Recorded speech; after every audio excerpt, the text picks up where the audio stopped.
धनतेरस पर भगवान यमराज के निमित्त दीपदान किया जाता है। ऐसी मान्यता है कि जो धनतेरस के दिन दीपदान करता है उसे अकाल मृत्यु का भय नहीं सताता। इस मान्यता के पीछे पुराणों में वर्णित एक कथा है जो इस प्रकार है।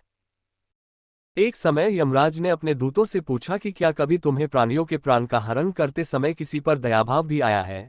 तो वे संकोच में पड़कर बोले, नहीं महाराज। यमराज ने उनसे दोबारा पूछा तो उन्होंने संकोच छोड़कर बताया कि एक बार एक ऐसी घटना घटी थी जिससे हमारा हृदय कांप उठा था।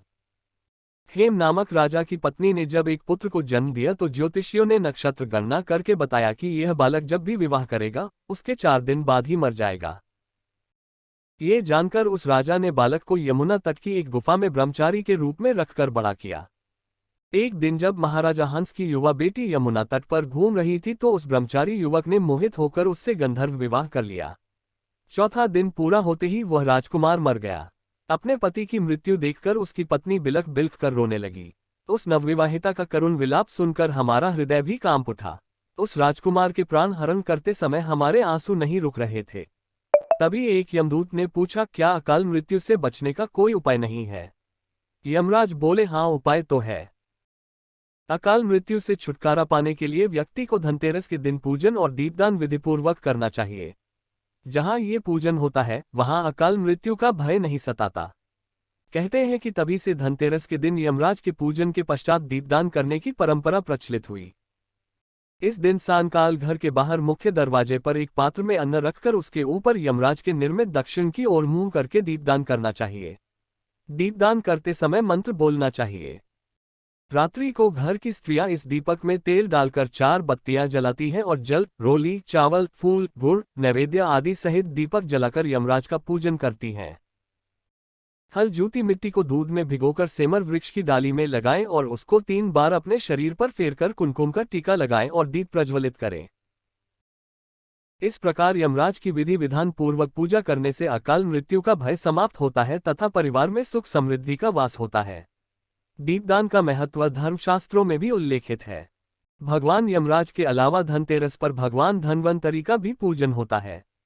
पुराणों में वर्णित कथा के अनुसार देवताओं व दैत्यों ने जब समुद्र मंथन किया तो उसमें से कई रत्न निकले। समुद्र मंथन के अंत में भगवान धन्वंतरी अमृत कलश लेकर प्रकट हुए। उस दिन कार्तिक मास के कृष्ण पक्ष की त्रयोदशी ही थी।